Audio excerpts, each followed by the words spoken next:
Hey, what's good, self-direct investors? I hope you're all doing great, and I want to welcome you back to my channel. If you're new here, my name is Jordan. I'm the mind behind Make More Capital, and today we're going to go through the Cannabis Administration and Opportunity Act, look at some summaries, and recap what this means for investors going forward and what we can expect for the rest of the year and into 2022. So before we jump in, if you enjoy this video or you learn something, please just leave a like on it as it really helps out my channel. And then, of course, if you want to learn how to take advantage of this generational investment opportunity, subscribe below so that you don't miss any future videos. And there's plenty of content for you to go back, rewatch, and educate yourselves with. I've tried to put all the news and facts in one place so that you can watch episodes over time to learn how the industry has evolved, identify top companies that you keep seeing pop up, and take advantage whenever you're ready. Now, this bill was a lot of work to go through. I did make little notes, and it was the first actual US bill that I've actually read through, but it's 163 pages and it all looks the same, so it's very boring. So I figured a better way to recap it is going through a few articles that highlight what's really important. So the main features of the legislation largely align with what advocates and stakeholders expected. It would federally deschedule cannabis,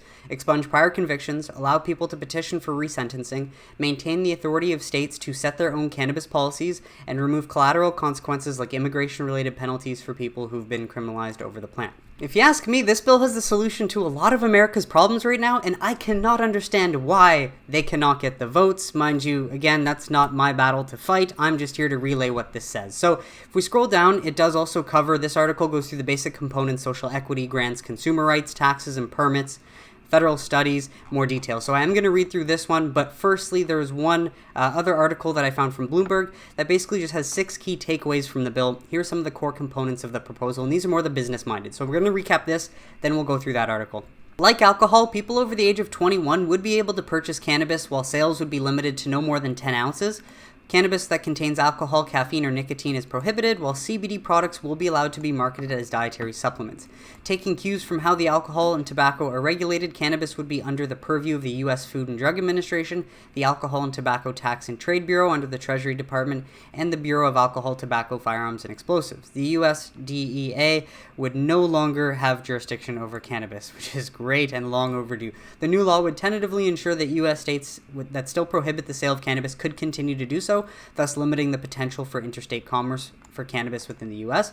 If cannabis will no longer be deemed a controlled substance, thus making it legal, the legislation allows several government agencies to conduct research efforts to study the impact of cannabis on the brain, impaired driving, and the societal impact in the 17 states that have already legalized adult use.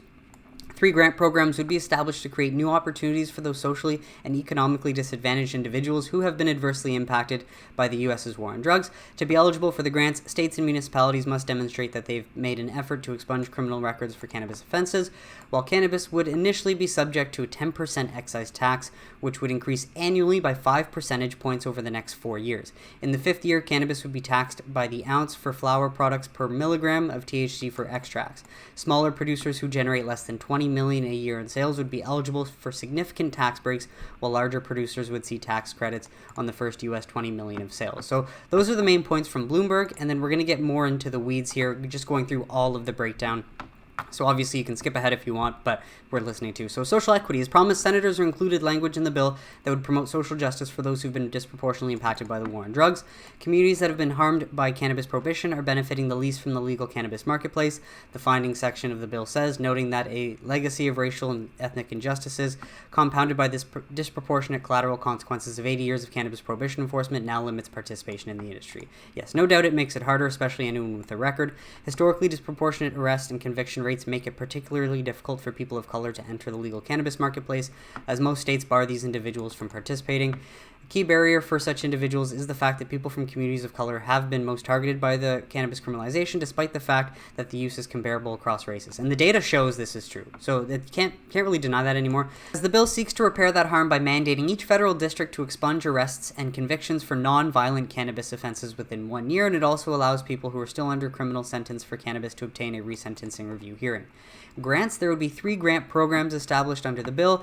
One would fund nonprofits that provide services to individuals adversely impacted by the war on drugs, such as job training, reentry services, and legal aid, among other services. According to the summary, it would be distributed through a new Cannabis Justice Office under the Justice Department. Another would provide funding to eligible states and localities to make loans to assist small businesses in the cannabis industry owned by socially and economically disadvantaged individuals through the Small Business Administration. Finally, the Equitable Licensing Grant Program would provide funding to eligible states and localities to implement cannabis licensing programs that minimize barriers for individuals adversely affected by the war on drugs. To be eligible for these SBA grants, states and localities must take steps to create an automatic process to expunge criminal records for cannabis offenses and violations for individuals under criminal supervision for cannabis offenses, the summary says. Consumer rights: people could not be denied federal benefits due to the use or possession of cannabis for a conviction for a cannabis offense. That includes preventing the revocation of security clearances for federal employees. However, one component of the new bill that advocates have taken issue with, which has been previously included in the past reform legislation, would let agencies continue to include cannabis for purposes of drug testing for federal employees. Mind you, if you're a private business and you want to do that, I mean, you should be allowed. It's just not going to make people want to work for you, unfortunately. Additionally, the measure would authorize physicians with the U.S. Department of Veterans Affairs to issue recommendations for medical cannabis to veterans.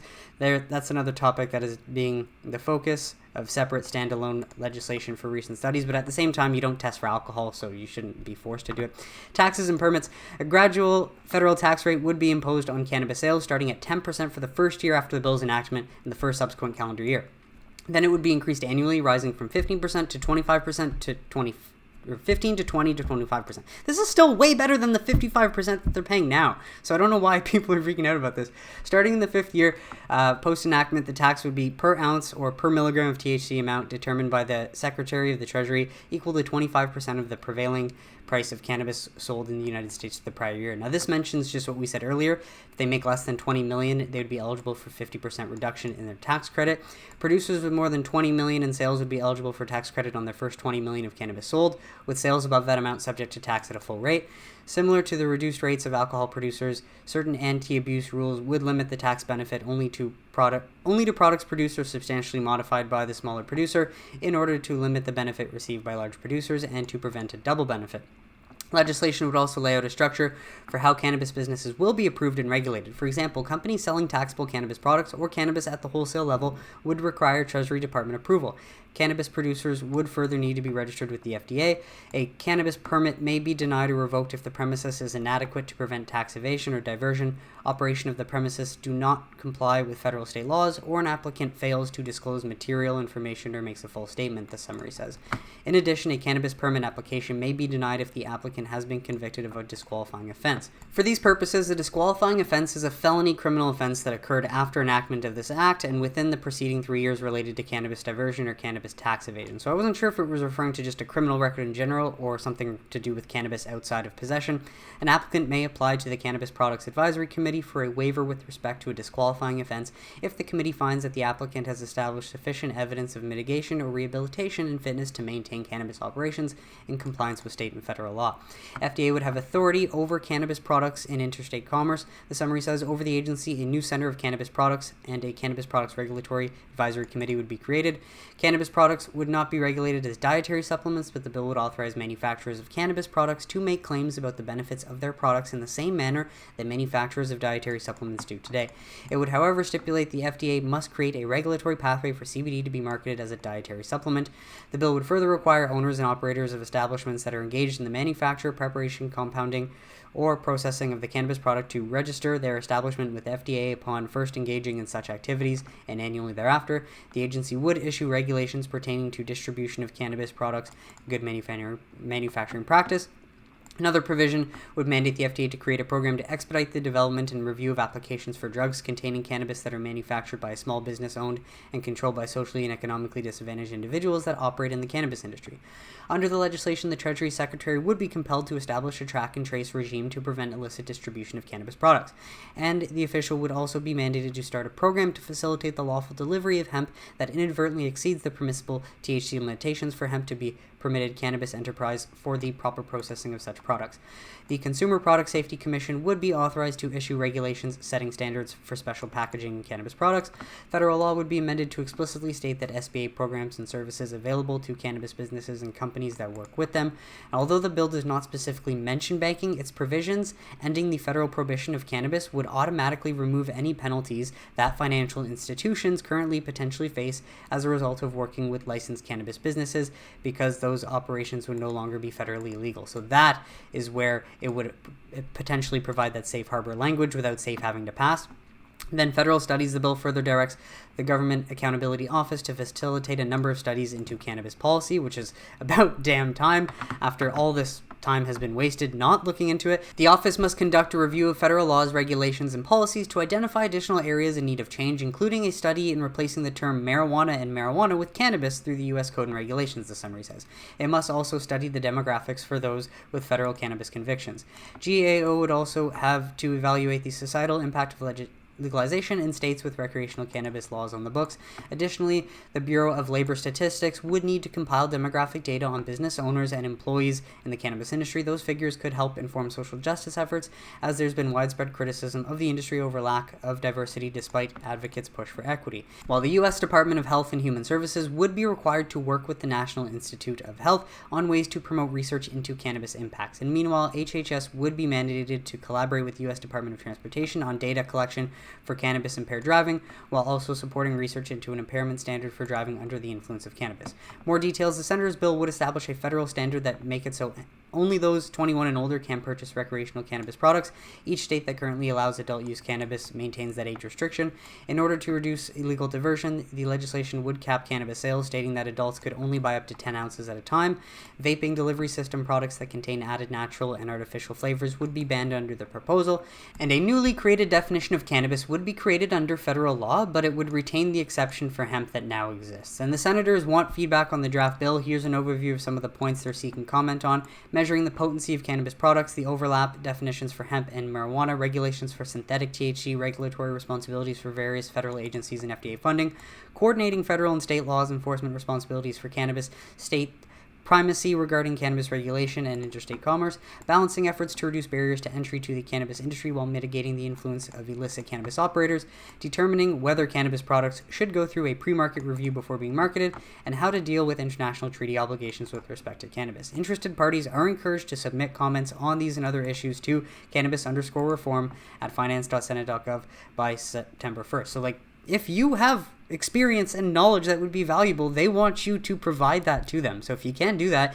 and you're in a state where you've helped in the industry and actually seen some stuff work, you can help provide some feedback. But regardless, this is a great summary provided by Marijuana Moment. So thank you for doing all of this hard work that I couldn't do myself, so that I could relay this information onto you. Now, main thing that we saw, though, after this news was that the share prices didn't suddenly skyrocket. And again, that is because U.S. capital cannot invest without fear of federal prosecution. So people are assuming that after some sort of news, we're just going to see the shares skyrocket. That is not what we're anticipating out of this. All we want is for dominoes to continue to fall. And the dominoes had been Biden winning the election, the Dems flipping the Senate, then then New Jersey, Arizona, New York, Connecticut, Virginia, New Mexico. All these states are dominoes, and we've been waiting for Schumer to drop something since February, and he's been saying soon, shortly. This is that said domino that lays the foundation for the next step. So I want to go to the press conference that we saw, though, on Wednesday, and just recap how historic this is. This is a historic day. This is a historic day. The United States of America has never seen a day like this before. The first time, Senator Schumer said it's the first time the Democrats do it. No, this is the first time in American history the majority leader of the United States Senate is leading the call to end prohibition of marijuana. Big deal. And joining him is the chairperson of arguably one of, if not the most powerful committees in the United States Senate. So it's going to stop it there, because that basically is to say that this is historic. Schumer did keep his word and introduce this very comprehensive bill that does solve a lot of issues and seems to be pretty just comprehensive, very full, and covers a lot. So we're going to jump to another scene where they get asked about potentially putting safe banking back. And this is where we see Cory Booker step in saying, no, he will not allow that. This issue has broad support in your caucus. It has significant fiscal implications. Why not include it in the $3.5 trillion reconciliation bill that you expect to pass? Good question. Because this is going to be a process. This is a draft bill. We intend to show it to all of the stakeholders. Process. We don't have the votes necessary at this point, but we have a large majority of our caucus for it. We're going to show it to the others and say, well, what don't you like? What do you like? And we'll see if we can get the support. But we're going to put our muscle behind it, our effort behind it, and we're going to get this done ASAP. There's a lot of skepticism on Wall Street and from sort of the business analysts who are looking at this, that you'll ever be able to get 10 Republicans for something this stupid. That maybe you could do something smaller, like a banking bill, like something that's a little bit more. Banking bill deals with a small part of this, but not what needs to be done. We need a broad, comprehensive bill. I'm telling you right now, if somebody tries in the Senate to do just a banking bill, they're going to make all the wealth and the money that is going after this will be already is a multi-billion-dollar industry, but what could become an even bigger industry. To just do it so some people can get rich and not do something about the people who are languishing for criminal convictions, not do something on restorative justice, not do something to make sure that the business opportunities created are fairly given a fair playing field, where right now in many states, someone who has a criminal conviction for selling marijuana can't get a license now. I don't know about other members of the Senate, but I will lay myself down to do everything I can to stop an easy banking bill that's going to allow all these corporations to make a lot more money off of this, as opposed to focusing on the restorative justice aspect. Look, Booker, I'm 100% with you. I'm sure you are too, and many others do believe that social justice and the expungement of records and righting these past wrongs should come first. But you are playing the game of politics, and Schumer just said that you do not have the votes to get this comprehensive bill through. So Booker's basically saying, yeah, we're going to do absolutely nothing until later next year, 2022, and hope that we're going to get reelected. That's not going to work very well. And Booker also just said that he's going to lay himself down. He doesn't know about other congressmen. Well, another congressman, Safe Banking Act sponsor Ed Perlmutter, is pushing back on Cory Booker's pledge to block cannabis banking ahead of legalization because there is an urgent public safety need to pass the financial service bill, he says, because since these cannabis companies can't work with banks, they are having people murdered by attempted armed robbers trying to get in and steal that cash. So as much as Booker's playing that hardball, it's very important to highlight that, you know, I think this is just political theatrics when at the end of the day, it just makes sense that SAFE will pass, allowing the functional banking for the social equity that can come into play next year. And again, this would be another domino in the entire process that they keep referring to of eventually getting that legalization bill done by next year. So there's one more thing I did want to show you as well. There was another question asked about SAFE again, and Schumer responds this time. So.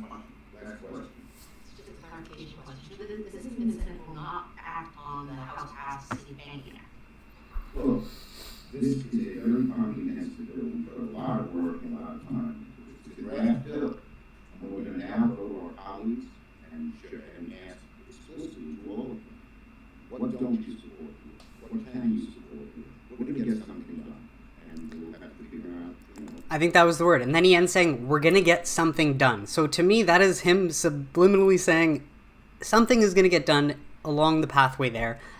Without actually saying it, because that is very important in politics, you know, not giving up too much information right away, but him saying right there, we're going to get something done, that makes me believe that his answer to this is that just wait.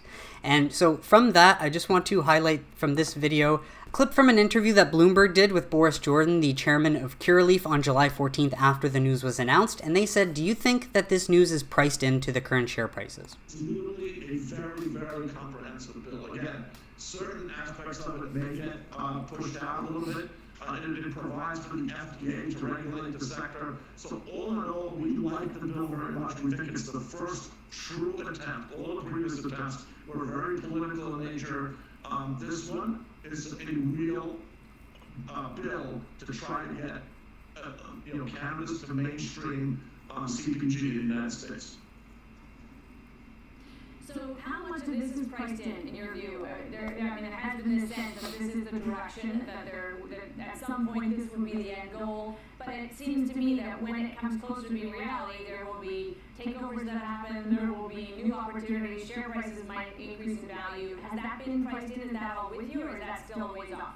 Listen, I think nothing has been priced in. I think zero has been priced in. I think that the valuation of these companies today is based on the fact that we have two hands tied behind our back, and even with the spectacular growth we're seeing, virtually no institutional money participates in the U.S. MSOs at this point in time, and this bill will allow them to do that. And so just think about the trillions of dollars that can be allocated to another segment of consumer goods, which will be the cannabis segment. I think you're going to see major reevaluation of large-scale U.S. cannabis assets on the back of this legislation. And I think. And so that comes directly from Boris Jordan, one of the best sources in cannabis, as he's literally created it from the ground up, or at least helped do that.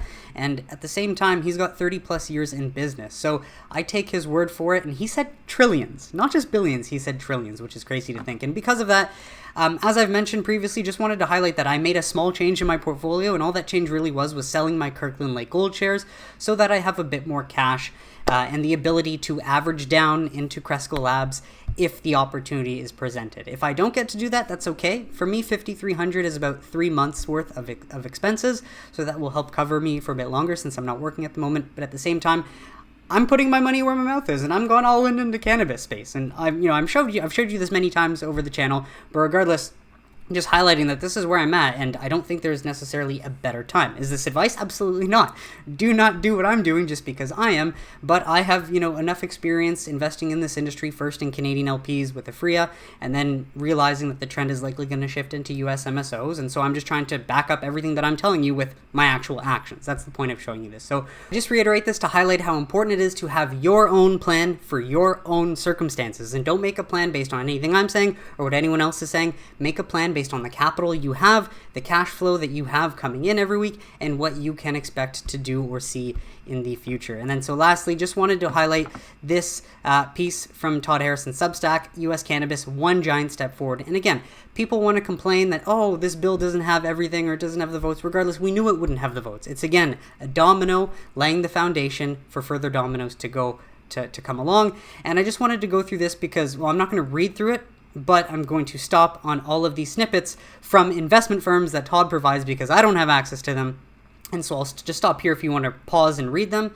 First one, BTIG, who's been iron like a lion in Zion. Speculation now turns to action as Schumer's draft bill is the next domino to fall towards federal cannabis reform. So please pause that here if you want to read it. Not once but twice, Schumer bill update, further thoughts on interstate commerce and tax language that benefits the MSOs. What you should know, interstate commerce will be left to the states. Or here, I'm going to just stop it here so that you can read all that if you want to. Interstate commerce will be left to the states. And then I'm going to scroll down. Keeping key decisions with states increases value of MSO cultivation assets, and proposed tax structure is highly beneficial for the US MSO, so you can pause if you want to read that. This one from Andrew Parthenio at Stifle GMP. Don't miss the forest for the trees. I like how he calls this a Goldilocks scenario. It's another way of saying generational investment opportunity. Our homies who are down with AGP, Alliance Global Partners. How will Congress now play its cannabis hand with federal draft bill introduced? You can pause to read. Or from Michael Lavery at the Pied Piper, conclusion, we continue to believe the U.S. opportunity is significant and that the existing U.S. operators are best positioned and their head start in the U.S. will remain a competitive advantage, while Pablo at Kantar, a great day for the MJ industry, even though stocks fell. And that is 100% true. You can pause here to read if you want. I think, there's a few more. Scott, going to make you a fortune at Roth. Outlook, we view this announcement as a welcome step for U.S. cannabis and believe the industry should operate in a similar fashion to alcohol at maturity. The M&M boys at Needham. I'm only a bill sitting here on Capitol Hill. A highly anticipated cannabis reform from Senator Schumer, Booker, and Wyden was released today. What's next? The draft bill will be open to public comment. We would assign very low odds of this bill passing in its current form, but we believe If this bill were to proceed to a vote, it would likely be in early 2022. While this bill is now the preeminent piece of comprehensive federal cannabis legislation to watch, we think progress on safe banking will set the stage for more comprehensive reform. So we obviously don't know what's to come, but every link will be available below if you want to grab it. And again, it's a domino that we needed to fall, and it has fallen. So again, I just want to thank all of the people provided here as well. Tom Engel for being a source, Kevin Carrillo for providing this, Bloomberg, Marijuana Moment as well. I couldn't do this without you, without Todd either. So all in all, it's been a great week for us as another domino fell. And just wanted to relay all this information in case you missed it or didn't get the chance to look through any of these articles and learn about what the bill actually had, because I think there's a lot of good in it. And for the fact that they cannot get the votes needed just says more about the state of the people in the Republican Party and the government, as opposed to, the bill that, again, has a lot of solutions to what America needs. So that is it for today's episode, folks. Let me know in the comments, what do you think about the bill? Do you like it? Do you not like it? Let me know any questions or concerns so we can have a conversation. But that is it for this week's episode, or for today's episode, folks. I want to thank you all so much for tuning in, and I really hope you got some value out of it. If you enjoyed it, please leave a like on the video, subscribe to the channel if you don't want to miss any more, and I'll catch you on Sunday for This Week in Cannabis News. Have a great weekend, everybody.